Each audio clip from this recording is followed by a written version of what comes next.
生命泉源，生命泉源就在耶稣基督里，有主在我里面活着。我宣告，在我里面的，比世上一切更有能力。我不属这世界，我高举耶稣的名。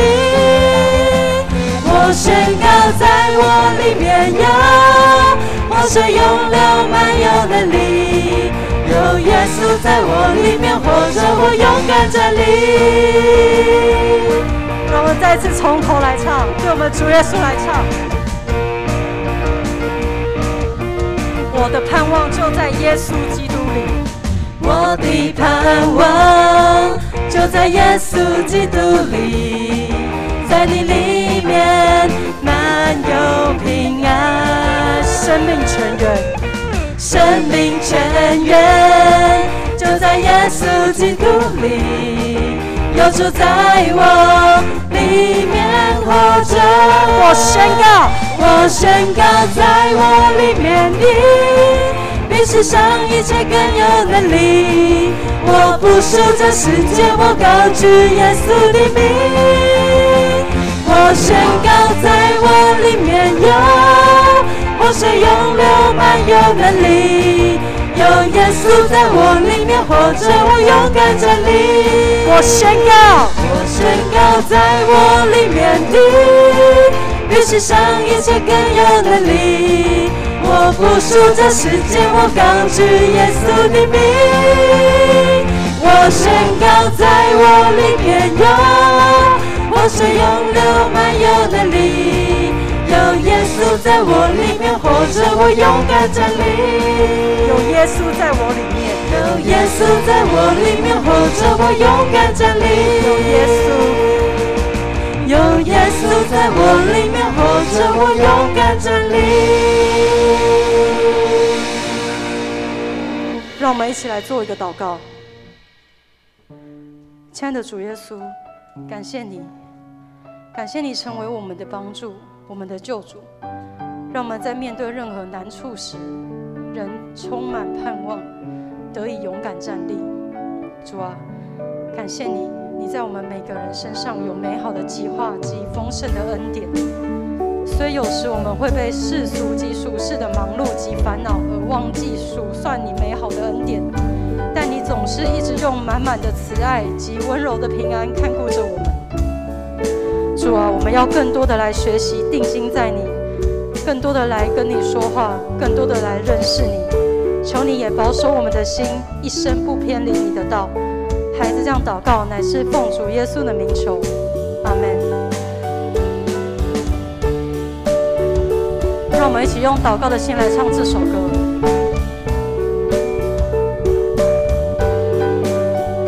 主啊，求你怜悯我，扶持我软弱，伸手牵着陪我向前走。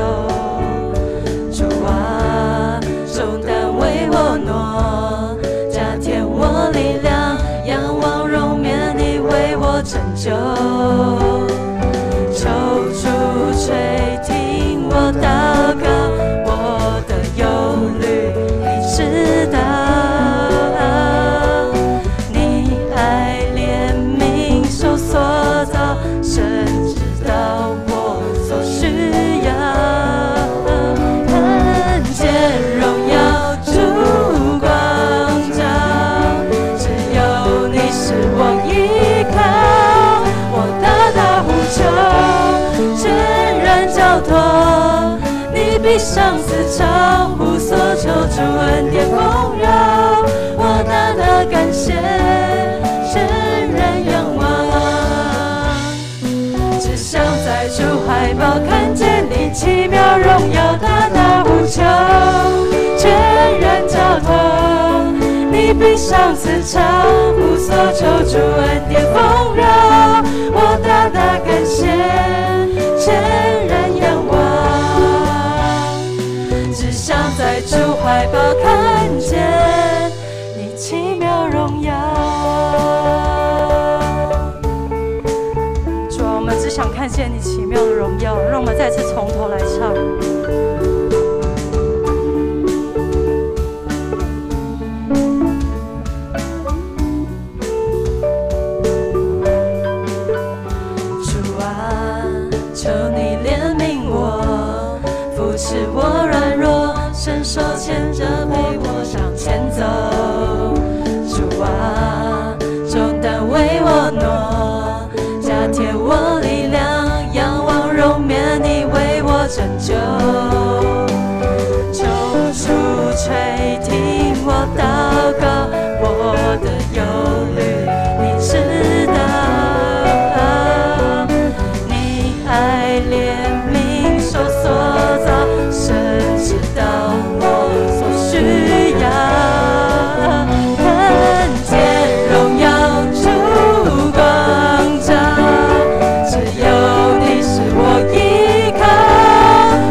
求主恩典丰饶，我大大感谢，全然仰望，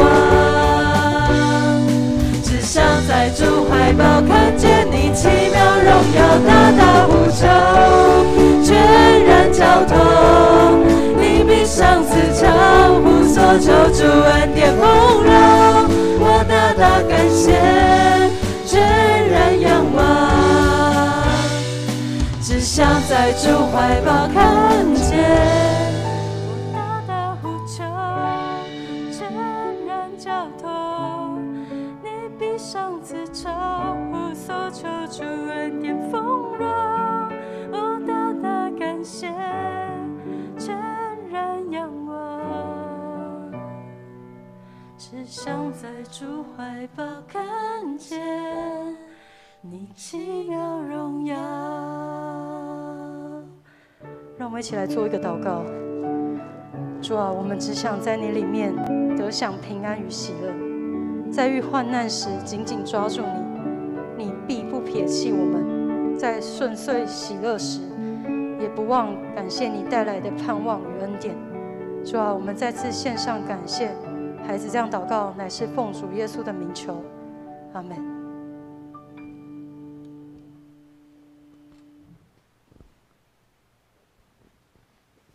我们依然站立，我们用新的诫命来宣扬我们的信仰告白。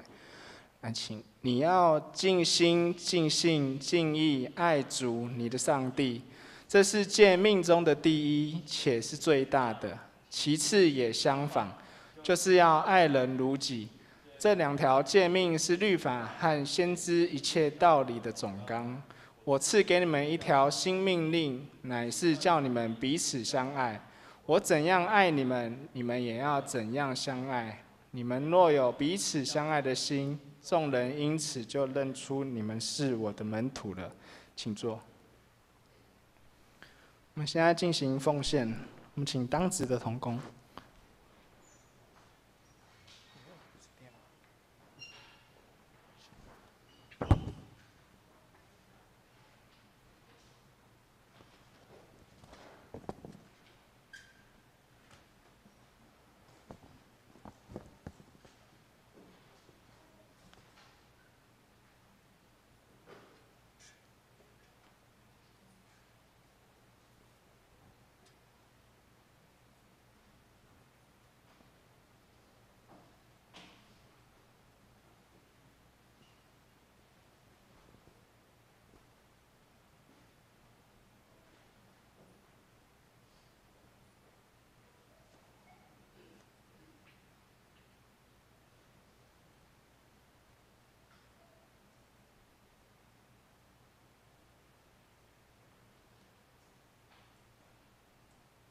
我们一起低头来做一个祷告。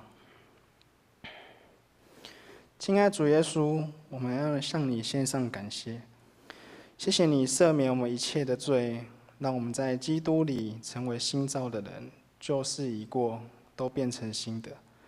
我们也要在新的一年里，将你常常摆在我们面前，听你、看你、想你，越来越像你。也求你修剪我们的生命，更新我们，让我们渐渐有你柔和谦卑的样式。我们现在也奉上一些金钱作为圣工之用。最后，我们要用主祷文这样祷告说：我们在天上的父，愿人都尊你的名为，愿你的国降临，愿你的旨意行在地上，如同行在天上。我们日用的饮食，今日赐给我们，免我们的债，如同我们免人的债。不叫我们遇见试探，救我们脱离凶恶。因为国度、权柄、荣耀，全是你的，直到永远。阿们。报告，我们一起翻开周报。代祷事项，我们继续为我们肢体有需要的弟兄姐妹来祷告。我们来看教会消息，第一点。我们2021年的奉献明细已经张贴在楼下的公布栏，那请2月6号以前完成核对。那如果有刊登错误的，请向干事会计修正。第二点，为了响应环保，那我们和会手册将按网历以投影片的方式呈现。那除了财务报表会印下来，那如果还一样需要纸本的，那请会友到1楼柜台登记。第3点，新春聚会调整时间如下。我们看第1点，1月30号上午9点半是合堂礼拜。第2点，2月1号礼拜二上午10点有新春称谢礼拜，也是合堂。第3点，2月2号到2月5号查经祷告会及各团契都暂停。第4点，2月6号礼拜天上午9点半也是合堂礼拜，那请会友注意。第4点，2月20号下午1点，本堂财务部举办同工训练，来邀请台北中会软体设计者，就是景美教会的杨福彩长老来授课。那有兴趣的弟兄姐妹欢迎报名参加。那团契消息跟奉献明细，我们自己来看，那有错误的请向会计修正。那我们看一下今天圣经。今天的圣经记载在历代志上14章8到17节。历代志上14章8到17节，我来念。第8节，非利士人听见大卫受膏做以色列人众人的王，非利士人就上来寻索大卫。大卫听见，就出去迎敌。非利士人来了，布散在利乏音谷。大卫求问神说：“我可以上去攻打非利士人吗？你将他们交在我手里吗？”耶和华说：“你可以上去，我必将他们交在你手里。”非利士人来到巴利毗拉辛，大卫在那里杀败他们。大卫说：“神借着我的手冲破敌人，如同水冲去一般。”因此称那地为巴利毗拉辛。非利士人将神像撇在那里，大卫吩咐人用火焚烧了。第13节，非利士人又布散在利乏音谷，大卫又求问神说：“神说不要一直地上去，要转到他们后头，从山林面对攻打他们。里面你听见桑树稍有脚步的声音，就要出战。”因为神已经在你前头去攻打非利士人的军队。大卫就遵从神所吩咐的，攻打非利士人的军队，从基遍直到基色。于是大卫的名传扬到列国，耶和华使列国都惧怕他。圣经读到这里，今天正道的经文是面对生命的侵略者，我们请黄显光牧师。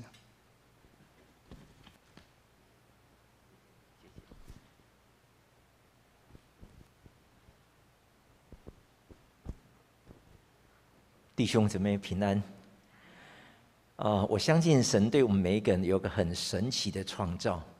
神创造我们的时候，把那个团契这样的创造放在我们的里面。一说神期待每一个人都要跟别人有团契的关系，而且这是一个命令。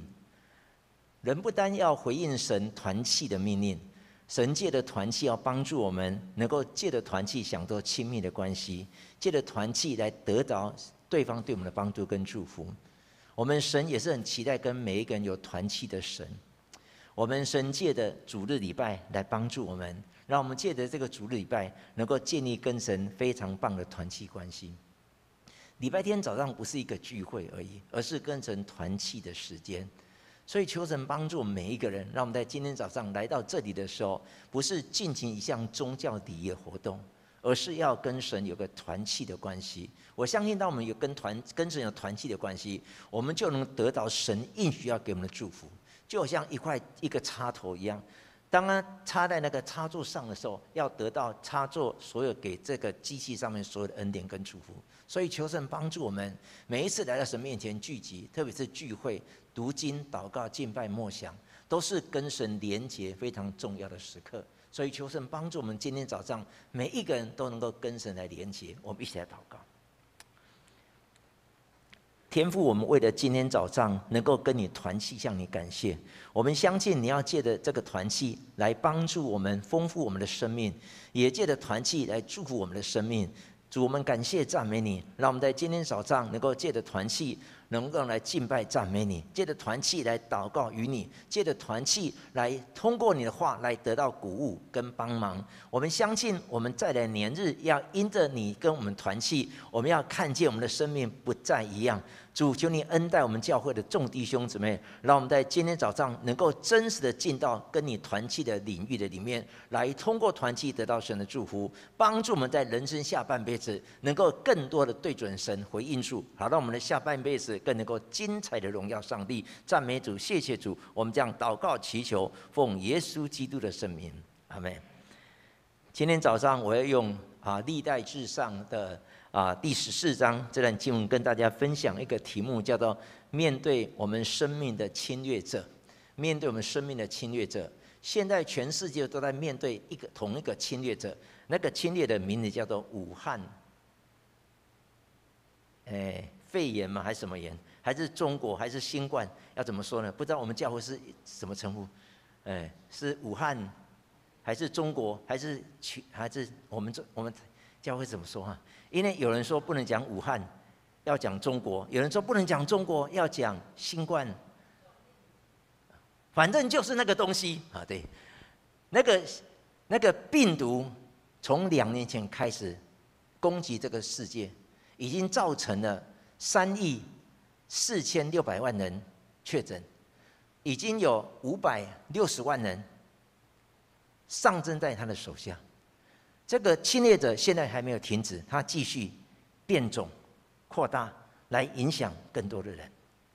弟兄姊妹，他来的时候没有通知我们，他来的时候没有放过每个人，不管是强盛的国家、落后的国家，不管是冰冷的地带或是炎热的地带，不管是佛教的国家，连基督教他也不放过你。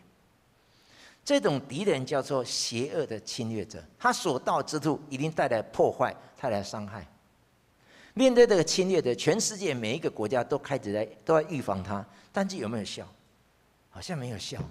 我们台湾最近非常严重，台湾是一个模范的防疫国家，但是呢，他照样凌辱这个国家。弟兄姊妹，什么叫侵略者？就是完全不照牌理出牌，要伤害我们生命的对手，叫侵略者。我们每一个人都有侵略者，当然我们的侵略者现在普遍大家看到的就是疫情，但是除了疫情之外，我们还有侵略者。那个侵略者到的时候，我们都不能妥协，我们要面对他。可是我们不是只有面对侵略者，我们希望能够打败侵略者，因为侵略者想要打败我们，所以我们在面对侵略者这场战争当中，我们不是只有跟他面对，而是要打败他。圣经有很多的例子告诉我们，不管是哪一个侵略者，都有可能会被我们打败。我们今天所看的经文，在历代志上14章第8节到17节，记载一个非常伟大的圣经人物，叫做大卫，他就打败生命中的那个侵略者。我们知道大卫一生非常坎坷，虽然大卫的名字叫做神所爱的人，可是这个神所爱的人，却在一生当中经历非常多被侵略的厄运。当大卫登基做国王，这个经文是大卫登基做全国的国王的时候，结果有一个民族叫做非利士人，他们听见大卫受膏做以色列众人的王，他们就上来怎样，要来攻打大卫。他们听见说这个大卫竟然能够做国王，他们就起来要来侵略大卫，侵略这个国家。圣经告诉我们说，这一场战争很快就结束了。为什么呢？因为大卫很快打败这个侵略者。为什么我要用侵略者这个题目呢？因为非利士的意思有很多个，其中有一个叫做侵略者，或是覆盖者，或是占据者。当然，它主要意思是要移居的人，从这里移到这边的人。但是它仍然有一个覆盖的意思，有一个侵占的意思，有一个侵略的意思。一说这个侵略者非利士人，他听到大卫登基做国王的时候，他们就来势汹汹，企图把这个登基做国王的大卫怎样，把他一举歼灭掉。弟兄姊妹，在这场战争当中，他没有先打电话，他就马上进攻。虽然他们来势汹汹，但最后却失败退去。为什么？因为神在鼓励我们一件事情：每一个跟神有关系的人，当面对生命当中的侵略者的时候，他如果让神参与在他的面对侵略的事件里面，那个面对侵略者就不是你的事，也是神的事。弟兄姊妹，神允许一些侵略者在我们生命当中，不是要惩罚我们，不是要折磨我们，不是要羞辱我们，而是神看不惯你没有在成功的领域里面，他借着非利士人侵略者来帮助你，你可以进到成功的得胜。弟兄姊妹，我们神是一个得胜的神，跟随他人当然是得胜的。如果我们神是一个失败者，我们要得胜是不可能。但是如果我们的神是得胜的，经历得胜，享受得胜，拥有得胜，就是我们的命定跟我们的计划。弟兄姊妹，我们今天所看的新闻，为什么大卫能够得胜？大卫在这场战当中能够得胜，不是用人山人海的战术，不是用武器，都不是，他是借着跟神有关系，做了3件事情，决定了他这场战争的胜利的结果。弟兄们，我要问你，你期待得胜吗？如果你期待，请你说阿们。我想神不会喜欢这样，神希望我们每一个人都能很阿们。你期待得胜的心说阿们。我们神想让你得胜，因为如果你没有得胜，我们神就做羞辱。我们神是一个得胜的神，跟随他的人应该是进到得胜是必然的结果。可是我们要进到得胜，我们应该要有一个对手才能得胜。如果没有对手，我们就不可能得胜。有战争才有得胜。大卫是一个能够经历得胜的人，因为他面对他的挑战者的时候，他能够赢过他，所以进到得胜。我们今天所看的新闻告诉我们，为什么大卫能够得胜？在历代志上14章第8节到14节、17节，告诉我们大卫有3个非常重要的秘诀。我期待这个秘诀能够在你身上彰显，让大卫3000年前得胜的事件，在3000年后你我身上也能够发生开来。第一件事情，大卫为什么能得胜？因为大卫是一个很会问神的人，而且他是真心的问神。圣经告诉我们说怎样？说非利士人来寻索大卫，大卫听见就出去迎敌，然后非利士人就布散在利乏音谷。第10节中，大卫求问神，敌人在前面已经要来攻击我们，大卫预备好了，但是在出兵之前，他先求问神。他问神怎样？说我可以上去攻打非利士人吗？敌人已经来攻打你的，当然你要去攻打他。可是他仍然问神，他问神什么意思？就是主要这场战争，请你告诉我，我要怎么去打？不是要不要打，当然要打啊，但是要怎么打？要问神。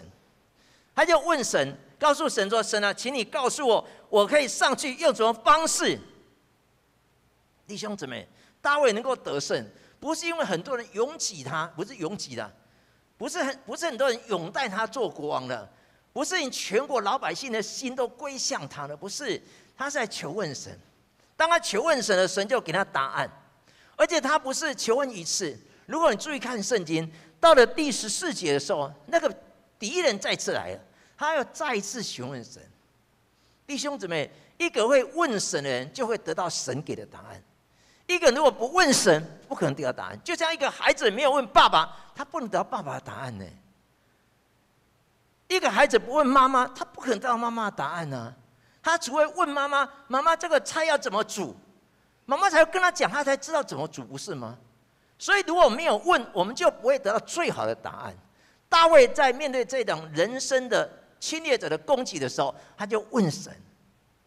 我要告诉弟兄姊妹，你问神，神就负责；你不问神，神不用负责。为什么？因为是你自己决定怎么做的。大卫为什么一登基，第一场战争就能够无往不利？因为他真的问神。我们神很期待你问他，为什么？因为我们神很爱你，而且神有很多你问题的答案，他当然希望你问他。摩西能够带领以色列百姓这个悖逆的民族，能够顺利从埃及进入旷野，要到迦南地。这个悖逆的民族，摩西为什么能够带领？因为摩西常常问神呢。如果摩西没有问神的话，我跟你他会被他折磨死，那些人折磨死。因为那些人本性都是奴隶啊，那些你带他出来，你不可能改变他们。虽然他们是以色列人，是上帝的选民，可是他们骨子里面是奴隶的。摩西要带他们出埃及的时候，能够顺利出来，然后经过旷野，如果不是摩西常常问神怎么办，他早就被折磨死了。为什么？因为那些人是专门折磨人的人。为什么？因为他们一直被折磨，所以他很会折磨人。他们能够折磨摩西呢？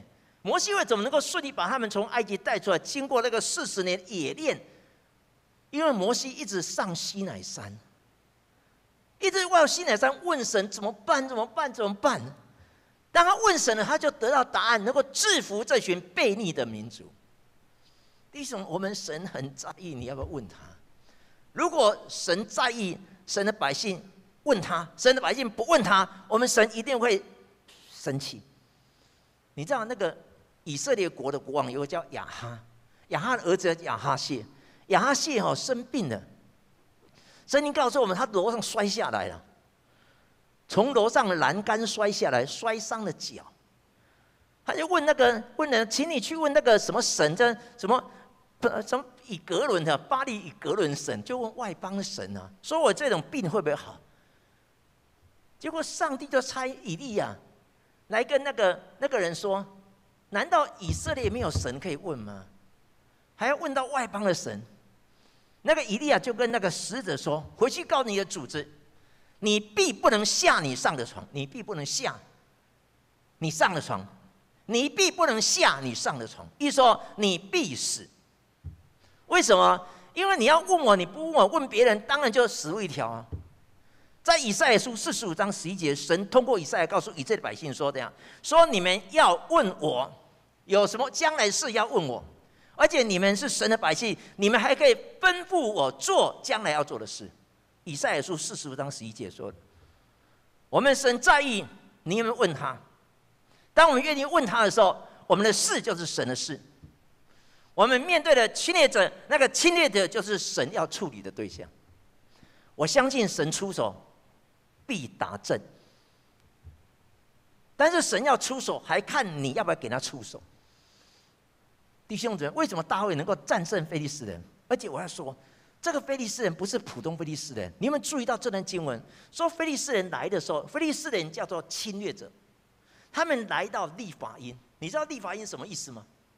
利法因就是巨人，他们就是巨人的破坏者。利法因是一个巨人的意思，因为他们是站在巨人的肩膀上的侵略者呢。这个以色列必输，但是呢，圣经告诉我们，纵然他们是站在巨人的肩头上的侵略者，他们仍然败在大卫的手下。为什么？因为大卫问神。我们神是专门对付难缠的巨人，但是你有没有给他处理？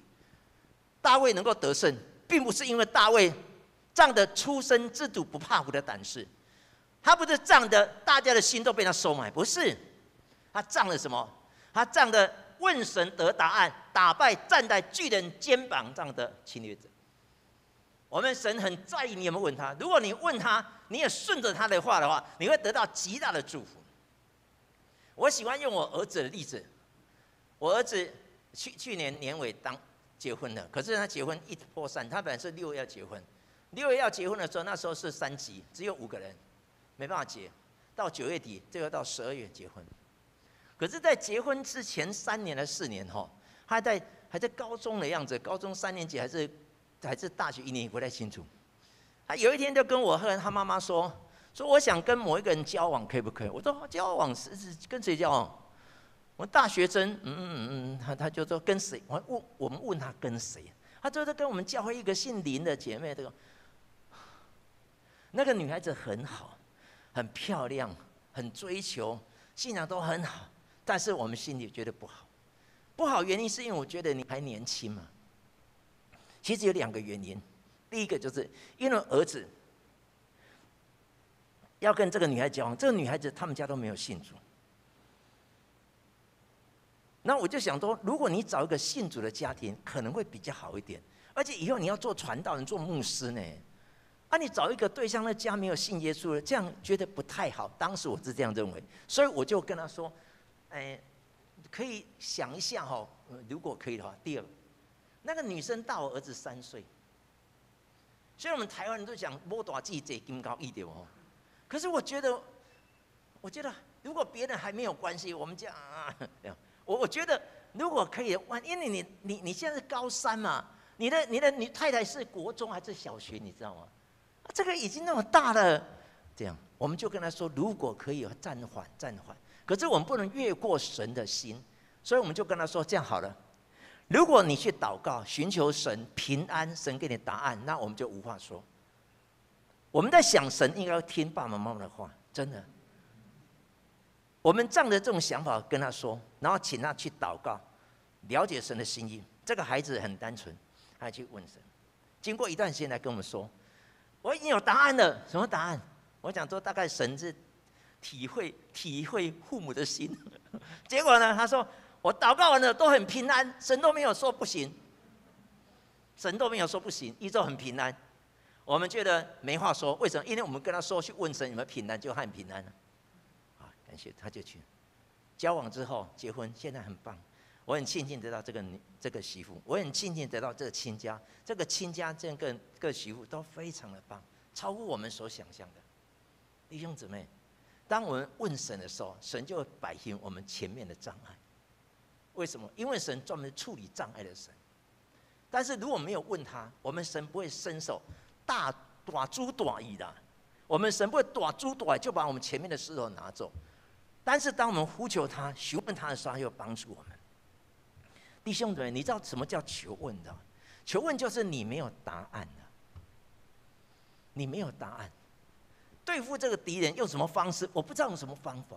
求问的意思是这样，我知道要面对这个敌人，但这个敌人我用什么方法？我没有。虽然好像有很多方法，但是呢，那一些都不算方法。我要找神给我方法。求问的意思就是我的答案在神手中。虽然这事情看起来很简单，但是我要对的答案。弟兄们，为什么大卫能够得胜？虽然他的名叫神所爱的，神所爱的不表示他能够得胜，而是这个神所爱的大卫，他用求问神来面对生命中的侵略者。而我刚刚说，这个侵略者是站在巨人肩膀的侵略者。不管你站在谁的肩膀上，当一个属神的人，他面对这个侵略者，他问神的时候，神就摆平他。我们神要对付我们生命当中的侵略者，但是我们首先要跟大卫一样，我要来询问他。这第一个。第二，大卫为什么得胜？因为大卫真的是依靠这个神呢，他依靠。你们注意看这个经文的第几节？第12节。第12节这样说：非利士人将神像撇在那里，大卫吩咐人用火焚烧了。我们知道古代的军队要出门打仗，都要带神出门。以色列要出去打仗，要带约柜出去。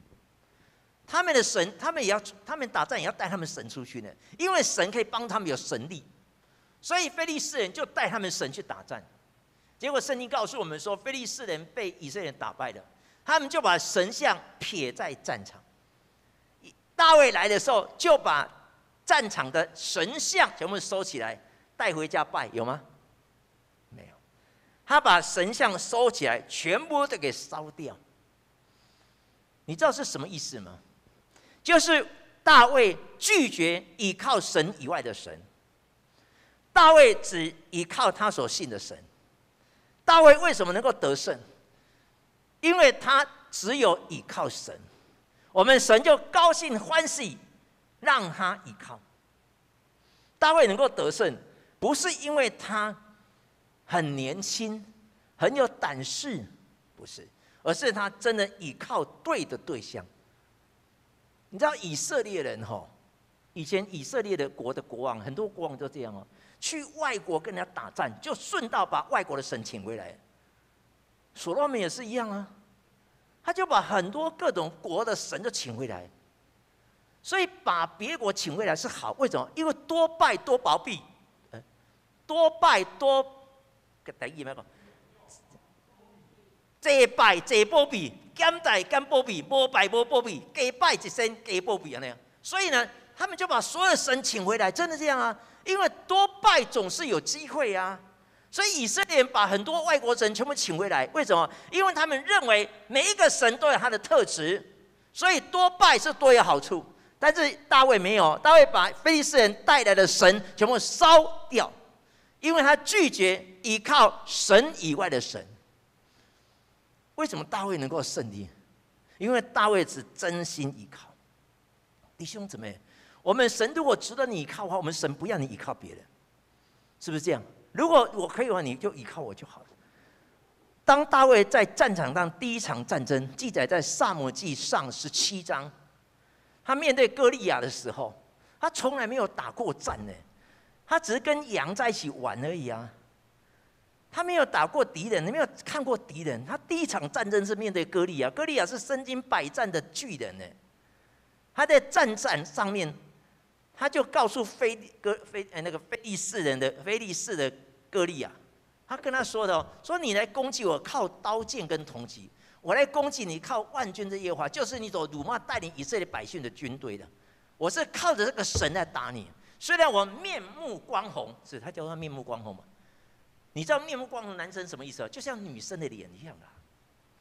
大卫的脸就像女生的脸这么秀气，连胡须都没有长出来，这种人怎么可以战争呢？那个大卫说：“我来攻击你，靠着万军的耶和华，就是你辱骂带领以色列军队大元帅。”这场战争很快结束，为什么？因为靠对人，人就得胜。大卫很快就结束他了。你知道一个石头这样丢过去要多久？半秒吗？半秒？1秒？1秒我就可以接起来的。速度非常快，战争很快结束。为什么呢？一个没有战争经验的大卫能够打败身经百战的巨人，因为他依靠对的对象。弟兄姊妹，我们神很在意你要依靠他，而且他很不喜欢你不依靠他。虽然你拥有很多的群众、很多的资源，但是神仍然要你依靠他。当神呼召基甸起来带领以色列百姓对抗米甸人的时候，有32000人跟着基甸要来跟米甸人打战，但是上帝觉得不行，上帝就跟他说：“你跟他们说，没有胆的回去。”结果一下子22000人都没有胆就回去了，剩下1万人。1万人呢还不行，那个上帝就跟那个基甸说：“把他带到河边去喝水。”一下就淘汰9700人，等于是淘汰99%。本来32000变300，是不是1%？为什么上帝要把那些要战争的以色列遣散回家？为什么？因为上帝要让基甸知道，这场战争你依靠我，比32000人更有把握。我们神如果可以让你依靠，我们的神一定在意你有没有真的依靠他。不管什么事情，你要生孩子，你要依靠他呢。生孩子也是一个冒险，不是吗？你要不要依靠他？你依靠他，你才生得很顺利。我要去投资，我要去买东西，你要依靠他。虽然你知道怎么投资、怎么买东西，只是你依靠他的话，他会帮你摆平一些不必要的干扰。为什么大卫能够得胜？因为大卫一直用依靠神的方式，特别是对神的百姓。当神的百姓没有依靠他呢，他就让他很狼狈，就当有以色列国没有。以色列国应该依靠神的啊，可是以色列国就不依靠神，神就让他非常狼狈，最后很悲惨结束国家。犹大也是一样啊。为什么神的百姓的国家最后命运是被消灭？因为他们没有依靠神。我们神在意，如果我可以让你依靠，你就要依靠我，而且要完全依靠。我们神在寻找那个真正依靠他的人，要帮助他经历得胜。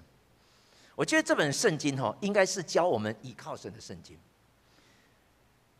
英文版的圣经说，这本圣经的最中间的章节是在诗篇118篇，最中间章节是诗篇118篇。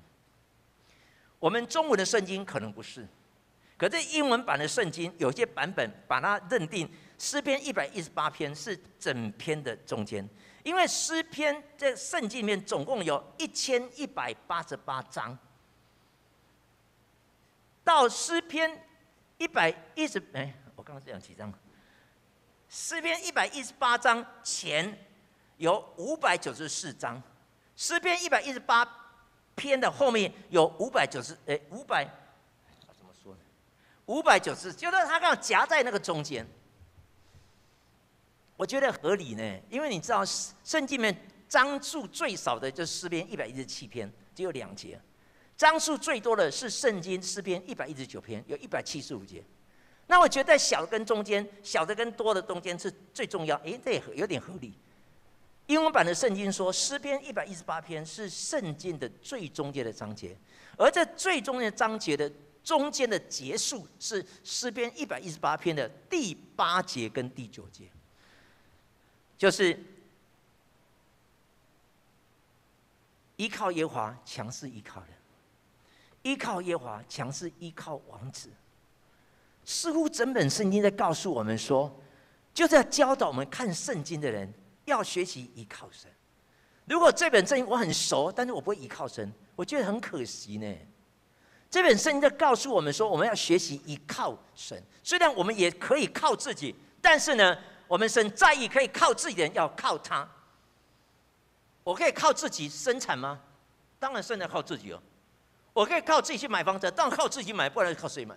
我可以靠自己说话，当然自己说话。但是呢，我们要学习依靠神，让我说话更顺利，生产更顺利，赚钱更顺利，服侍更顺利。弟兄们，为什么大卫能够得胜？因为大卫会求问神，因为大卫会依靠神。弟兄姊妹，我们生命当中可能有很多的神像，很多偶像。大卫选择把他们全烧掉。我拒绝依靠神以外的任何可以依靠的对象，即使他是神，我都不依靠。我只依靠这个神，上帝。一说没有他，我的力量就不够，我就无法面对这个侵略者。虽然我有底下很多人跟着我，但是我知道要打败他，我需要靠神的力量，这叫做依靠。大卫能够战胜生命当中的那个非利士人，就是侵略者。第一个，他真的求问神；第二，他真的依靠人；第三，他真的顺服神，真的听从神、顺服神。大卫跟上帝说：“我可以上去攻打他们。”神说：“可以，你上去，我把他交给你的。”第二次又来，同一个地方，同样站在巨人的肩膀上了。那个侵略者来到利乏音哦，我在想，如果我就换地方，那个地方就失败的地方嘛，这煤气很重嘛，你干嘛要在那？我们换一个地方嘛，对，他们仍然站在巨人的肩膀上。正常来说，绝大多数人就这样，就是用一样的招数就没错，这叫如法炮制。一样的敌人，一样的地点，我当然用一样的招数啊。不用再问了。但是大卫再次面对生命中的侵略者，来到神面前，问神：可以上去攻打吗？我们来猜一下哦。大卫旁边的将军哦，很多都是枭雄，你知道吗？用台语话来讲，弄水尾斗林了。因为大卫在逃难的时候，很多窘迫的、心理忧伤的、欠债的都跟着他，是不是？是不是这样？对吧？是啊。大卫在逃难的时候，被那扫罗追杀了，有400人跟着他，有600人跟着他，那些都是心理窘迫的、欠债的啦，还有被逼迫了。我台语话讲，那拢水尾斗林的对吧？迄就刚刚苏养文来的迄个金鸡山那样。我这样讲你们可能不懂哦，因为那是我们这一辈，我们跟义节牧师这一辈才知道那个故。就是倒霉的人跟着大卫呢，你知道这些人没有读什么书呢，都是打仗的。当敌人来，他就去打，这就是打仗的人要有的概念嘛。第二次敌人来，又一样的敌人，一样的地方。当大卫要问神的时候，我在猜想当时的那些部下们，因为大卫不要好不好？你看这个人都完全一样，地点完全一样，我们就用上一年的招数对付他就没问题了。我在猜想应该这样，因为这次将军就这样，打仗人就这样。大卫说 ：“No， 叫他妈的，我要问神。”他问神，神说不要直接上去，从后面过去。你想这个底下的将军呢，太丢脸了嘛！从旁边下去，从旁边过去，丢脸了。我们正面上去。我在猜想旁边那些人，约雅啦、亚比筛啦、亚萨都啦，那些人可能说这样。但是呢，当上帝跟大卫说不要直接从后面过去的时候，大卫就带着部队从后面过去。他告诉我们什么事情？告诉我们大卫是一个顺服神的人。面对一样的敌人，他已经有很大的成功经验了。可是，在一样的敌人面前，他仍然问神，不但问神哦，而且他是真心的顺服。为什么他能得胜？因为他会问神，他会怎样？他会依靠神。再来呢，他会真心的顺服神，不是问好玩的啦。有人是问好玩的，他问了，他就遵照神说的话去回应他。弟兄姊妹，我们神在寻找那个真的顺服他的人，在神的百姓中顺服他的人。神为什么选玛利亚当做生救世主的母亲？因为玛利亚有一种特质，玛利亚有一种很深的顺服的心在里面。一个17岁的小女生懂什么？17岁、16岁、17的小女生，没有读过什么书，没有读过大学，没有什么背景。可是上帝为了使用她来生救主耶稣，因为这个女孩子虽然年轻，可是里面有个很真实的顺服。她把自己当作使女来顺服神，所以神就选她来成就生产的工作。弟兄们，我们神在寻找什么？寻找顺服的跟随者。当彼得在整夜没有抓到鱼的时候，那个丢脸是丢到家了。我觉得彼得在当时来说有一个名号，不知道你们有没有听过？我说的啦。彼得当在加利利海那个地方，加利利海是他们生活的，他们祖先在那边嘛。我在想，彼得在那边有一个封号，叫做海霸王。海霸王，因为他们主动在那边抓鱼啊，他已经是老大哥了，他呼风唤雨啊。但是很可惜，那一天他抓不到任何一条鱼，脸都丢尽了。耶稣带了一大群人来，没人来还好，不会丢尽，一来丢尽了。因为耶稣到人就到嘛，对不对？耶稣一来的时候，很多人跟着他，都知道彼得没有抓到鱼。当耶稣用他的船当作讲台讲到完之后，跟他说：“把船开到水深之处。”彼得怎么说？我不想第二次丢脸。有没有这样讲？没有。他跟耶稣说：“我们整夜劳力，没有得到什么，但依从你的话，我就撒网下去。”弟兄姊妹，我要问你哦，那个深海的地方，昨天晚上彼得没有去抓过吗？抓过，因为他们知道哪里最多鱼可以抓。那个地方他抓过了，他去到那边，那个地方就昨天让他丢脸的地方呢。可是耶稣把船开到水深处，然后撒网打鱼。当彼得顺服耶稣的时候，耶稣就动属灵力量，告诉所有鱼儿全部起床到那边去，因为那边有一个顺服的人要撒网下去的，鱼就全部游到那个网那边去。弟兄姊妹，昨夜的羞辱，因为顺服，瞬间变成光彩跟荣耀。我们神才舍不得你一直羞辱呢，我们神才舍不得你一直失败呢。我们神希望能够借着一些的关卡，让你经历到得胜的智慧。可是我们要像彼得一样，要像大卫一样，就我要真的听从这个神。扫罗最大的败笔就是不听从，以致造成一生坎坷的旅程。他做国王，很多都在追杀大卫呢。你看，做国王在追杀大卫，很可怜呢，很可怜的。为什么会这样？因为他不听从神，他就注定非常悲惨的旅程。弟兄姊妹，我们神呼召他出来是要悲惨他吗？是不是要这样？不是，我们神选他出来做国王，就是要祝福他，改变他的命运。可是他呢，很可惜，他仍然一直不顺服神，导致人生非常悲惨。弟兄姊妹，我们神是很期待你听他，真的是顺服他，听从他。什么叫顺服呢？就是神说我就做，神不说我不做。当神说，那我就行动，这样叫听从。当神说你要奉献，我就奉献；当神说你现在要服侍，我就服侍。这样叫做听从。听从就是当我问神，神回答我就行动。意思说我没有权利决定我现在怎么做，因为我的怎么做的权利在神手中。当神说，那我就做。弟兄姊妹，3000年前，大卫是3000年前的人。3000年前，神让大卫经历到面对站在巨人身上的肩上的非利士人，那个侵略者被大卫打败。神在3000年后也在寻找大卫。为什么？因为非利士这个侵略者在人的当中都一直出现，但是有很多人都被非利士打败。3000年前，神让大卫打败非利士侵略者。3000年后，神要让在这个事再一次出现在我们当中。我相信神在寻找大卫，寻找那个面对生命的侵略者，能够像大卫一样，是问神，是靠神，是听神的人。如果我们没有靠着神的帮助，我们要说每一个侵略者，神都不用负责。但是如果我们跟神有关系，我们问神、听神、靠神，每一个侵略者都是神的敌人。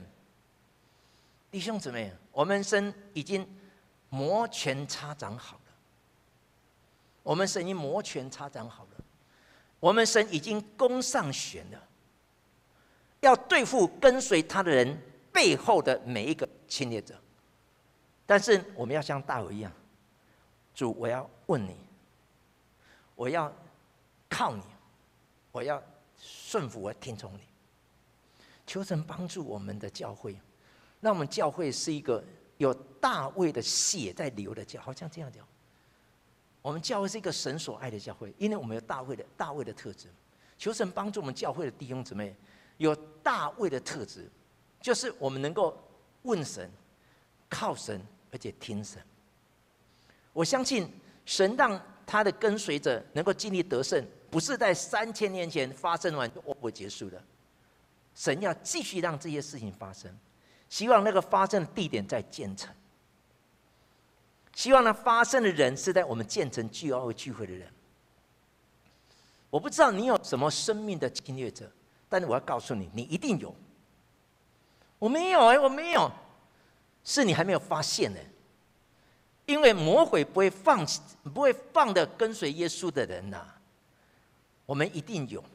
我们要如何面对这个侵略者？我们要跟大卫一样，我们要怎样？站着问神，靠神，然后听从神。我们相信那个得胜的大卫，在今天的世界里面会不断的出生，不断的形成。求神帮助我们的教会是一个蛮有大卫这样人聚集的教会。希望我们的建城教会有很多就像这样的大卫。求神帮助我们，我们一起来祷告。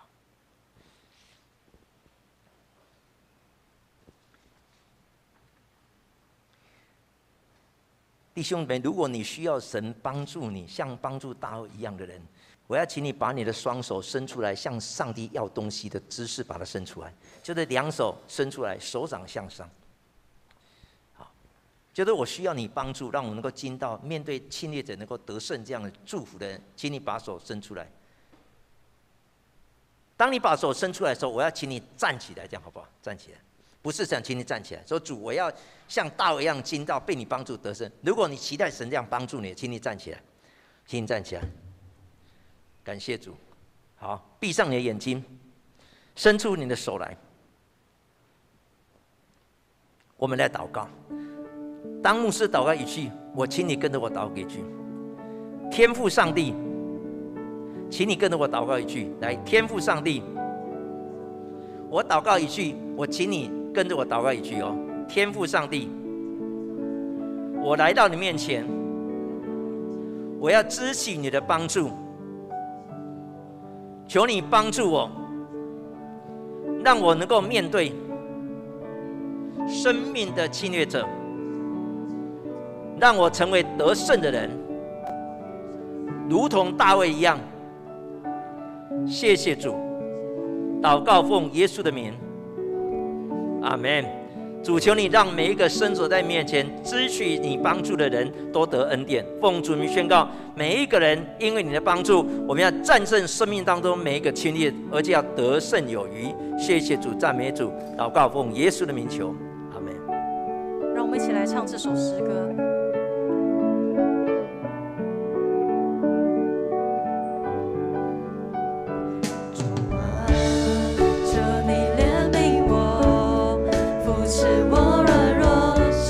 牵着陪我向前走，主啊，重担为我挪，加添我力量，仰望容颜，你为我拯救。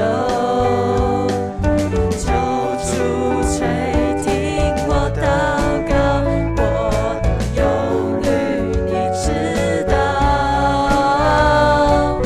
你爱怜悯所塑造。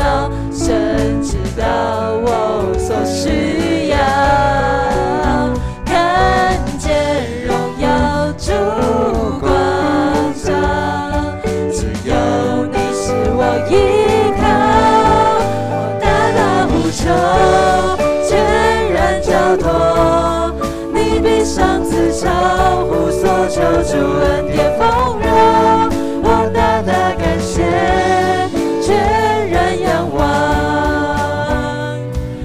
想在主怀抱看见你奇妙荣耀，大大呼求，全然交托，你必上赐超乎所求，主恩典丰饶，我大大感谢，全然仰望。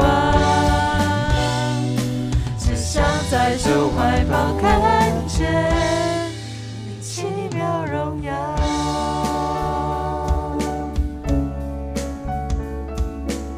我们一起来祷告。天父，我们求你帮助我们，真的全然的会求问你，全然会依靠你，全然会听从你，帮助我们能够成为这个世代的大卫，经历到许多得胜的恩典跟福分。帮助我们当中每一个弟兄姊妹，让我们在这个礼拜要经到更多被你祝福、见证荣耀你的机会。祝福我们的家人这个礼拜得平安，特别在天气不稳、疫情不稳的当中，我们家人是健康强壮的。恩待我们的弟兄姊妹，让我们在这个礼拜更多能够见证成荣耀主。主，我们感谢你、赞美你，愿充满救赎恩典的耶稣基督，满有慈爱的上帝，随时与众人同行的圣灵，和各位弟兄姊妹同在，从现在直到永永远远。阿门。让我们一起来唱最后一首诗歌，唔免惊。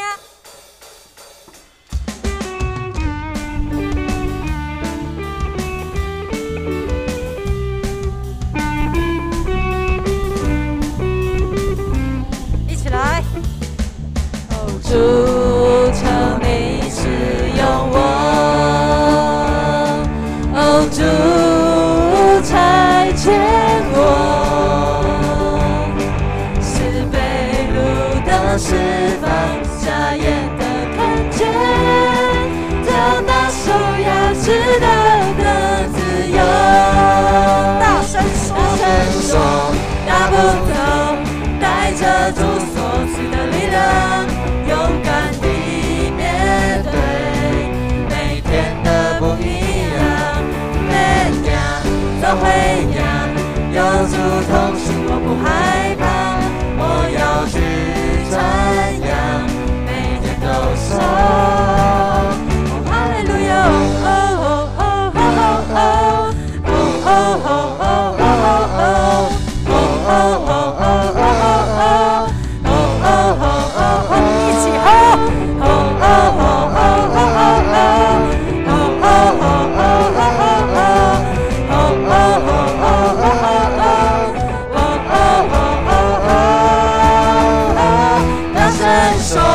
大步走，带着主所赐的力量，勇敢地面对每天的不一样，每样都会样，有主同行我不害怕，我要去传扬，每天都说哦哈利路亚，哦哈利路亚。哈利路亚，哈利路亚，路亚。